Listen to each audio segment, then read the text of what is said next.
দীর্ঘ 17 ঘন্টার অপেক্ষা শেষে অবশেষে এলো সেই মহেন্দ্রক্ষণ।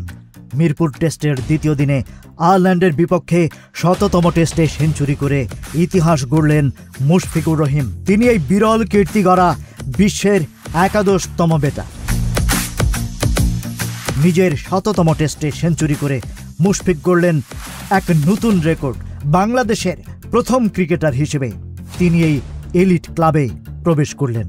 আগের মাইলফলক টেস্টগুলোতে বড় স্কোর করতে না পারার আক্ষেপ ঘুচিয়ে এবার তিনি নিজেকে অমর করে রাখলেন। মুশফিকের আগে এই কিংবদন্তি ক্লাবে ছিলেন মাত্র ১০ জন, যার মধ্যে Colin Cowdrey, Javed Miandad, Ricky Ponting এবং জো রুটের মতো তারকারা রয়েছেন। পন্টিং আবার এই টেস্টের ২ ইনিংসেই সেঞ্চুরি করেছিলেন। মুশফিকের এই ইনিংসটি ছিল ধৈর্যের প্রতিচ্ছবি, যেখানে তিনি অযথা ঝুঁকি না নিয়ে গাণিতিক ব্যাটিংয়ে মনোনিবেশ করেছিলেন।